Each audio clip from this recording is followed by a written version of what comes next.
State Biennial Annual Conference of Tripura Journalists Union was organized on Saturday at Agartala Press Club.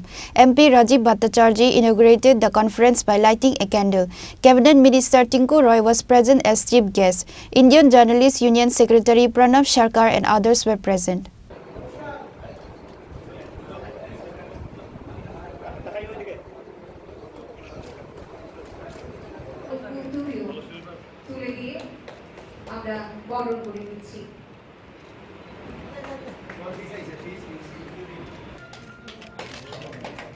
এই আলো যেন আমাদের পথ দেখায়, শক্তি যোগায় এবং আগামী দিনের প্রতিটি পদক্ষেপকে সফল ও সুন্দর করে তোলে।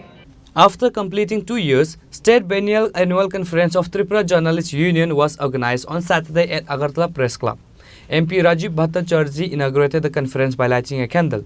Cabinet Minister Tinku Roy was present as chief guest, and Indian Journalists Union Secretary Pranav Sarkar, Tripura Electronic Media Society Secretary Sorojit Pal, Khumlung Press Club Secretary Ranjit Debarma, Assistant Secretary Manas Debarma, including all the reporters from different districts of the state, were present at the conference. Speaking at today's conference, MP Rajiv Bhattacharjee said that one thing everyone must accept is that those involved in journalism can control the social system to a great extent. Journalists convey their thoughts and ideas to society through their pens. The media work as bridge between the government and the people. রাজনৈতিক নেতা এবং সাংবাদিকদের মধ্যে একটা নীতির সম্পর্ক বলা যেতে পারে, আবার কোনো কোনো সময় তিক্ততার সম্পর্ক স্থাপন হয়। গতকালকে আমাকে মাননীয় সভাপতি প্রণব দা যখন আগ্রহ প্রকাশ করলেন যে আমাদের এই সম্মেলনে আপনাকে আসতে হবে, তো এই লোকটা সামলাতে পারেনি। আমার আরেকটা প্রোগ্রাম ছিল, তাও সত্ত্বেও আমি বলেছি না প্রণব দা আমি আসবো, আপনার সঙ্গে আমাদের ব্যক্তিগত সম্পর্ক রয়েছে। এবং বিভিন্ন জেলাতে যখন আমি সফরে যাই, বিভিন্ন রাজনৈতিক কর্মকাণ্ডেই হোক বা প্রশাসনিক কর্মকাণ্ডেই হোক, যখন যাই এখানে অনেকে আছেন যাদের সঙ্গে আমার ব্যক্তিগত নিবিড় সম্পর্ক, তো অনেককে আমি ব্যক্তিগতভাবেও চিনি। দেখুন, একটা জিনিস আমাদের মানতে হবে যে যারা এই সাংবাদিকতার সঙ্গে জড়িত, তারা আমাদের এই যে সমাজ ব্যবস্থা, এই সমাজ ব্যবস্থার চতুর্থ গণতন্ত্রের চতুর্থ স্তম্ভ হিসাবে আমরা জানি, কিন্তু এই সমাজ ব্যবস্থাটাকে অনেকটাই কন্ট্রোল এবং নিয়ন্ত্রণ করতে পারে। কিভাবে নিয়ন্ত্রণ করতে পারে? যে তাদের যে বুদ্ধিমত্তা এবং তারা যে চিন্তা ভাবনা, তাদের যে চিন্তা ভাবনার বহিঃপ্রকাশটা আমাদের এই যে আমাদের কলমের মাধ্যমে আমরা সমাজের কাছে পৌঁছে দিই বার্তা।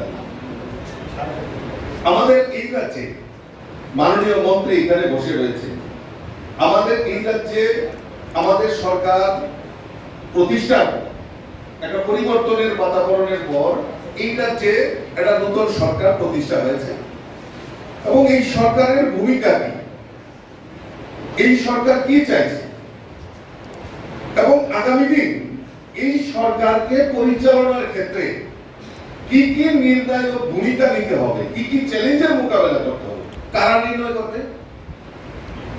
সরকার তো একা চিন্তা করতে পারবে না। সরকার তার এই সমাজ ব্যবস্থা, তার মধ্যে থেকেই এই সরকারকে নির্ণয় নিতে হবে। এবং এই যে সরকার এবং এই যে জনগণের মধ্যস্থতাকারী কারা? আপনারা যারা হলে বসে রয়েছেন, আপনারা যারা এই সমাজকে নিয়ে চিন্তা ভাবনা করেন, এই রাজ্যকে নিয়ে চিন্তা ভাবনা করেন, আপনাদের বহিঃপ্রকাশের মাধ্যমে সরকার এবং জনগণের যে সমন্বয় এবং এই যে সেতু বন্ধনের কাজ আপনারা করছেন, তার জন্য আমি আপনাদেরকে ধন্যবাদ জানাচ্ছি। On the other hand, Minister Tinku Roy, while discussing, claimed that during the current government's tenure, much more advertisement and new schemes are given to the media than before.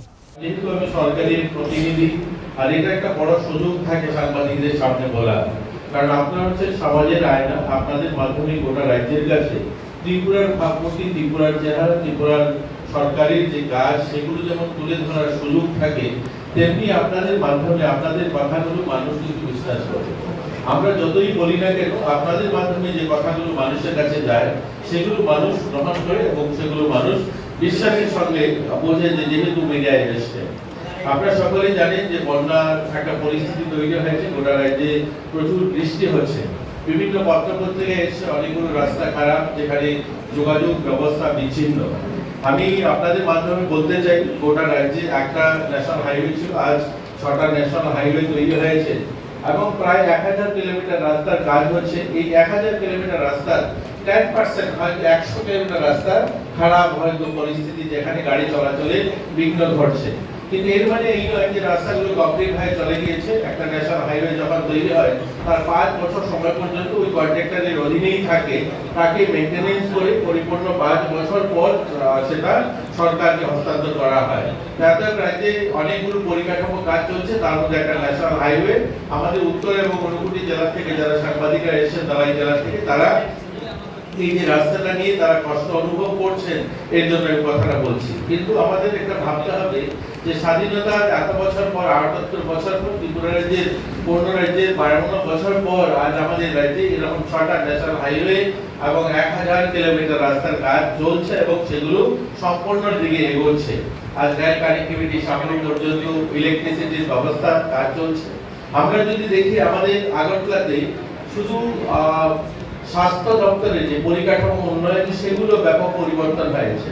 আর যদি দেখি আমাদের আগরতলাতে ডেন্টাল কলেজের জন্য 202 কোটি টাকা মঞ্জুরি দিয়েছে গভর্নমেন্ট এবং কাজ শুরু হয়েছে, যেখানে পরিকাঠামো 192 কোটি টাকা মা এবং শিশুর জন্য চিকিৎসা ব্যবস্থার উন্নয়নের কাজ করছে। বিশ্রামগঞ্জে 121 কোটি টাকার একটা ডি এডিকশন নেশামুক্ত হসপিটাল স্থাপন এবং গোটা জেলায়, অর্থাৎ আমাদের 8খানা জেলায় প্রায় 120 কোটি টাকার ডিস্ট্রিক্ট স্তরে সেই নেশামুক্ত হসপিটাল স্থাপনের কাজ চলছে। আমরা আমাদের সোশ্যাল ওয়েলফেয়ার দপ্তর থেকে ওয়ার্কিং ওমেন হোস্টেল আমরা 10খানায় একসঙ্গে একযোগে তৈরি করছি, প্রায় 100 কোটি টাকারও বেশি যেখানে খরচা করা হবে। এই ধরনের অনেকগুলো পরিকাঠামো কাজ চলছে। যেমন একদিকে পরিকাঠামো উন্নয়ন হচ্ছে, অন্যদিকে শ্রমিক, কৃষক বা আমরা যদি বলি ইন্ডাস্ট্রি সেক্টরও প্রচুর কাজ হচ্ছে। শ্রমিকদের সাথে আমার সঙ্গে এখানে কথা হচ্ছিল চিত্রাদির একটু আগেই, তিনি আমাকে জিজ্ঞাসা করছিলেন চা বাগানের অবস্থা কি, তুমি যেখানে ভোটে দাঁড়িয়েছো সেখানে তো অনেক চা বাগান। আমি ওনাকে বলছিলাম যে চা বাগানের মানুষেরও জীবনমান উন্নয়ন হচ্ছে।